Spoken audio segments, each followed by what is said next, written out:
আসসালামু আলাইকুম। Hello everyone, আশা করি তোমরা সবাই ভালো আছো। তাপগতিবিদ্যা অধ্যায়ের গুরুত্বপূর্ণ একটা অংশ কৃতকাজ নির্ণয়। তারই ধারাবাহিকতায় বিভিন্ন ধরনের শেপে কৃতকাজের মান কীভাবে হিসাব করব সেটা আজকের ভিডিওতে আলোচনা করব। তোমরা সবাই স্ক্রিনে দেখতে পাচ্ছ আজকের টপিকের নাম ডিফারেন্ট শেপে কৃতকাজ নির্ণয়। বিভিন্ন আকারের মধ্যে আমরা আজকে শুধু উপবৃত্ত নিয়ে একটা প্রশ্ন সমাধান করব। চলো তাহলে প্রশ্নটা দেখা যাক। প্রথমে আমরা দেখতে পাচ্ছি এক্স ও ওয়াই অক্ষের উপর একটা উপবৃত্ত অঙ্কন করা হয়েছে। এখানে এক্স অক্ষ বরাবর চাপ, ওয়াই অক্ষ বরাবর আয়তন হিসাব করা হয়েছে। তারপর দেখতে পাচ্ছি আদি চাপের মান দেওয়া আছে 10 প্যাসকেল এবং শেষ চাপের মান দেওয়া আছে 20 প্যাসকেল। ওয়াই অক্ষ বরাবর আদি আয়তন 5 মিটার কিউব, শেষ আয়তন 10 মিটার কিউব। মোটামুটি প্রশ্নের উদ্দীপকটা আমাদের বোঝা শেষ। এখন প্রশ্ন হলো উপরের পূর্ণচক্রে কৃতকাজ কত। আমাদের অপশন দেওয়া আছে A 12.55 joule, B number -12.55 joule, C number +25 joule, D number -25 joule. আমি প্রশ্নটা একটু ছোটো করে নিচ্ছি, তারপর সমাধান করব। এখন আমাদের প্রশ্ন সমাধান করার আগে বুঝতে হবে কৃতকাজ নির্ণয় করার আগে কোন কোন উপাত্ত প্রয়োজন হয়। এখানে আমাদের প্রথমে জানতে হবে উপবৃত্তের ক্ষেত্রফল কীভাবে বের করতে হবে। ফার্স্ট অফ অল আমরা উপবৃত্তের ক্ষেত্রফল বের করব, কারণ এক্স ওয়াই গ্রাফে অক্ষের উপর অঙ্কিত ক্ষেত্রফলে হচ্ছে কৃতকাজ। এটা আমরা সবাই জানি। এক্স ওয়াই গ্রাফে অক্ষের উপর অঙ্কিত ক্ষেত্রফল হচ্ছে কি কৃতকাজ। এখানে উপবৃত্তের ক্ষেত্রফল বের করার সূত্র হচ্ছে ফাই এ বি। এখানে এ হলো বৃহৎ অক্ষ আর বি হলো ক্ষুদ্র অক্ষ। চলো এবার আমরা চিত্র থেকে বুঝি। এখানে এক্স অক্ষের সমান্তরাল সাদা রেখাটি উপবৃত্তের কেন্দ্র থেকে পরিধি পর্যন্ত দূরত্বকে যদি আমরা এ বলি, আর ওয়াই অক্ষের সমান্তরাল হলুদ রেখাকে বি বলতে পারি। এবার চলো আমরা এর মান বের করি।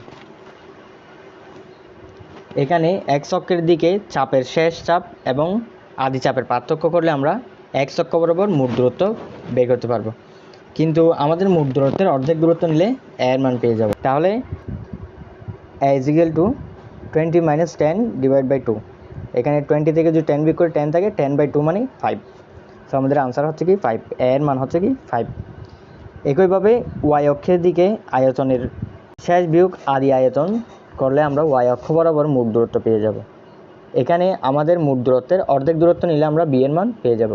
সুতরাং B is equal to 10 - 5 divide by 2। এখানে 10 থেকে 5 দিলে 10 - 5 করলে 5 থাকে, ডিভাইড বাই 2 অর্থাৎ 5/2 মানে কি 2.5।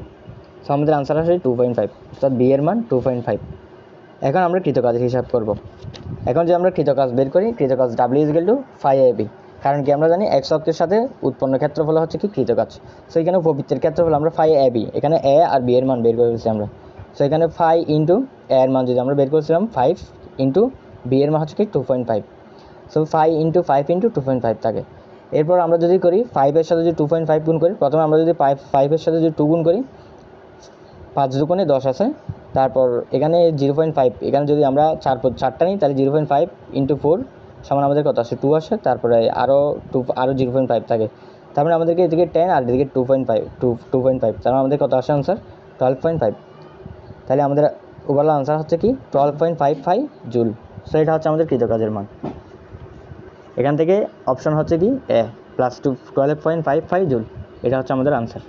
আচ্ছা, আমি এখন আশা রাখছি তোমরা সবাই ম্যাথটা বুঝতে পারছো।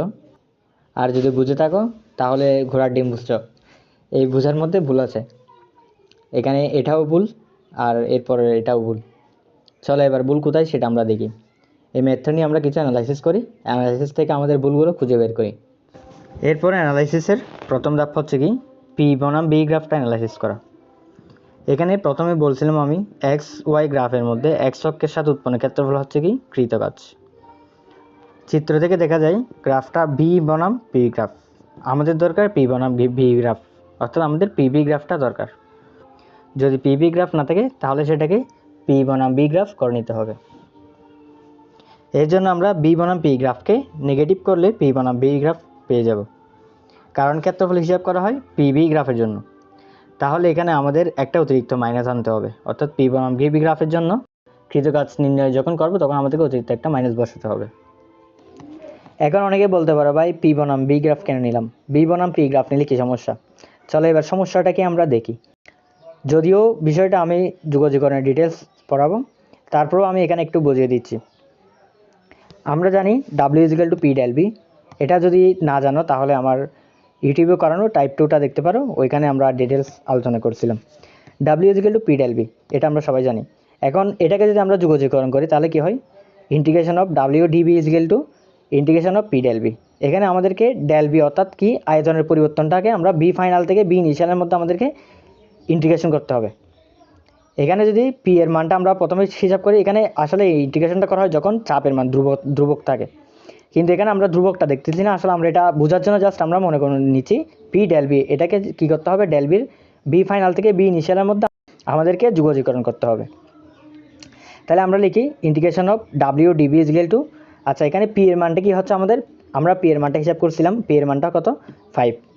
ওইখান থেকে আমরা ওই যে 5 এর মান বাই করছিলাম, ওইখানে আমাদের পি এর অর্ধেক মানটা নিয়েছিলাম, ওইখানে আমরা কত পাইছিলাম? 5 পাইছিলাম। মনে মনে ধরে নিই আমরা এটা ধ্রুবক মান একটা, পি এর মান 5। তারপর ইন্টিগ্রেশন অফ 10 থেকে 5 ডিবি। এরপর যদি আমরা ইন্টিগ্রেশন করি আরও 5টাকে আমরা বাইরে নিয়ে আসি, তাহলে আমাদের থাকে ইন্টিগ্রেশন অফ 5 to 10 1 ডিবি। 1 ডিবিকে যদি আমরা ইন্টিগ্রেশন করি তাহলে কি আসে? আমাদের বি আসে। তাহলে আমরা লিখতে পারি 5 বি, 5 থেকে 10 ইন্টিগ্রেশন করতে হবে, আমাদের লিমিটগুলো বসাই দেবে। এরপর যদি করি আমরা 5 ইন্টু, আমরা যদি আপার লিমিট আর লোয়ার লিমিটগুলো বসাই দিই তাহলে 10 - 5 আসে। এরপর 5 ইন্টু 10 - 5 দিল তাহলে 5 থাকে। এখানে আনসারটা কি আসলে 25 আসতেছে, আনসারটা কি 25 আসতেছে, কিন্তু আমাদের এখানে একটা জিনিস বাকি আছে। সেটা হচ্ছে কি, আমরা এখানে যে ইন্টিগ্রেশন করে যে ভি এর মানটা বের করছি ওইটা হচ্ছে আমাদের মুড পরিবর্তনটা। আমাদের কিন্তু মুড পরিবর্তনের অর্ধেক মানটা হিসাব করতে হবে, অর্থাৎ 5কে আবার 2 দিয়ে ভাগ করলে আমাদের 2.5 আসে। এরপর যদি আমরা 5 অর্থাৎ চাপের মান 5 এটা ইন্টু 2.5 যদি গুণ করি তাহলে আমাদের আবার 12.5 আসে। তাহলে এখান থেকে বোঝা যাচ্ছে যে আমরা যদি পি বনাম বি গ্রাফ ইন্টিগ্রেশন করি তাহলে আমাদের অতিরিক্ত কোনো মাইনাস আসতেছে না, কিন্তু আমরা যদি বি বনাম পি গ্রাফ ইন্টিগ্রেশন করি তখন আমাদেরকে একটা অতিরিক্ত মাইনাস আনতে হবে। কারণ কি, তখন আমাদের আপার লিমিট আর লোয়ার লিমিটগুলো চেঞ্জ হয়ে যাবে, ওই কারণে আমাদেরকে একটা কি অতিরিক্ত মাইনাস আনতে হবে।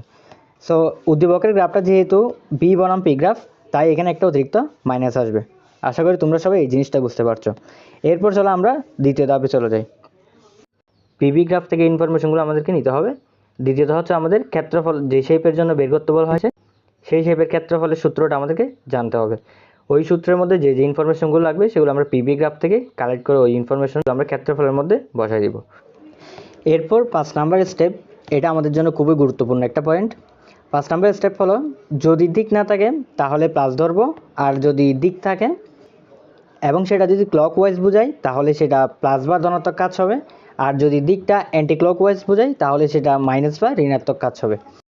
এক্ষেত্রে আমরা দেখতে পাচ্ছি পরাবৃত্তের চিহ্নটা কিন্তু অ্যান্টি ক্লকওয়াইজ বোঝাচ্ছে। সুতরাং এখানে কৃতকাজ নির্ণয় করার সময় আমাদেরকে একটা মাইনাস মান নিয়ে হিসাব করতে হবে। তাহলে আমাদের ওভারঅল দুইটা মাইনাস আসতেছে, একটা হচ্ছে গ্রাফের জন্য মাইনাস সাইন, আর একটা হচ্ছে যে আমাদের উপবৃত্তের যে চিহ্নটা দেওয়া আছে সেটা হচ্ছে কি অ্যান্টি ক্লকওয়াইজ। সো এটার জন্য একটা মাইনাস এবং পিবি গ্রাফের জন্য আরেকটা মাইনাস আসবে। তাহলে আমাদের দুইটা মাইনাস মিলে অর্থাৎ এটা কি হয়ে যাবে? আলটিমেটলি প্লাস চিহ্ন থেকে যাবে, অর্থাৎ দুইটা মাইনাস মিলে আমাদের কি হচ্ছে, কি আনসার কি আসতেছে? প্লাস আসতেছে। তাহলে আমাদের উত্তরটা আসছে কি 12.55 জুল। এখন অনেকে বলবে উত্তর তো সেম আসছে ভাই, তাহলে এত কিছুর কি দরকার? দরকার কিন্তু আছে ভাই। তোমাকে যদি এখন গ্রাফ আর দিক চেঞ্জ করে দেয়, তখন তুমি যদি আগের প্রসেসে ম্যাথটা করো তাহলে 100% ভাই প্লাস মাইনাস কিছু একটা ভুল হবে। সো আশা রাখি তোমাদের কাছে এখন সব কিছু ক্লিয়ার হয়েছে। তাহলে আমাদের এখন যে কোনো শেপের যে কোনো ম্যাথ দিক না কেন, আমরা যদি এই 5টা স্টেপ ফলো করি তাহলে আমরা যে কোনো ম্যাথ সমাধান করতে পারবো।